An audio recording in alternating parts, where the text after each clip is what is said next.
They have to protect themselves from this dangerous planet. Have some extremely effective warships, Scorpion, the Samson helicopter, the Dragon, and the AMP suit.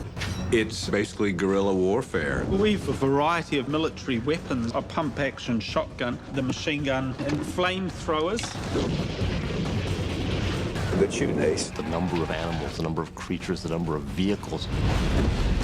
It just doesn't have a precedent. You should see your faces. We've got roughly 25 sets worked out. We've got something like 40,000 square feet of floor area, plus the rainforest, another 10,000 square feet, so they're quite big numbers. Twitter Workshop was our main props maker, and they have done a lot of fantasy stuff, Lord of the Rings and Narnia, and so this is all made from scratch. Over the last year and a half, we created specialty props, weaponry, costume design for the world of Avatar. There's 120 racks of clothes here. There's thousands of costumes. We've got the best team on the planet here. All right, let's turn up the heat. Talk about the casting for Avatar. We wanted the best actors for the roles. We spent months and months and months looking at people all over America, all over England and Ireland, and putting people on tape all over the world. Get a phone call going, look, Jim Cameron wants to fly you to LA to audition for him. I was snowboarding at the time. I said, I've got to get down off the mountain first. They will be here soon. Everyone must go, or you're gonna die. It was a stretch from the usual auditions of ordinary roles because you're playing a creature from a different planet. I just want to say thank you. Don't thank.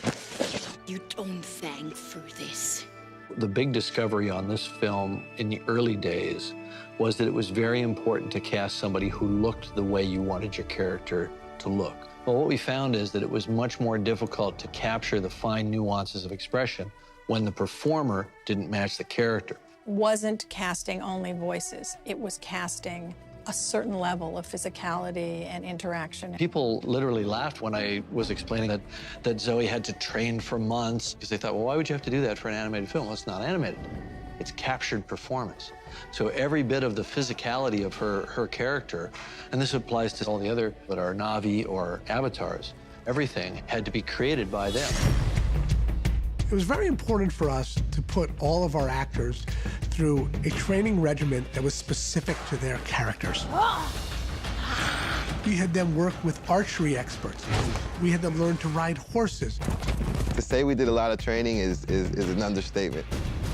I was wanting to do a film where I was physically challenged, not only mentally. I wanted to incorporate my body to a character. We also had to do a dialect training and a language training.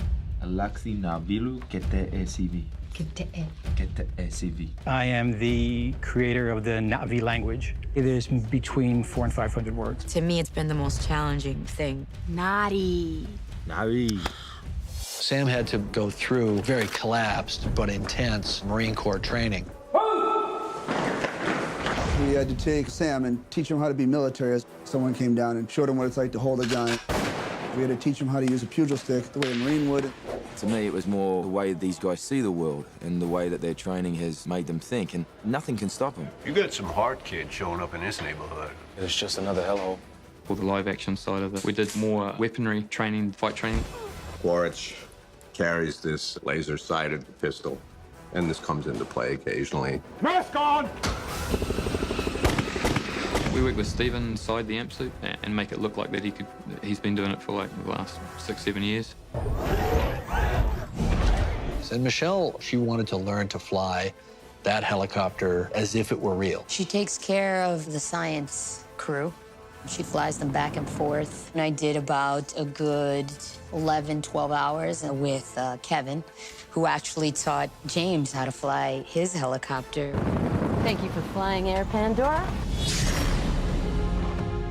We went to Hawaii because Jim wanted us to experience a real rainforest. Just to get a physical taste of what it's going to be like to live on a planet and not have to rely on anything. We absorbed everything, and there's a difference between being out in the real world and then coming into this, grey, desolate area. And I didn't want the actors to not have any kind of basis for feeling like they were in a rainforest.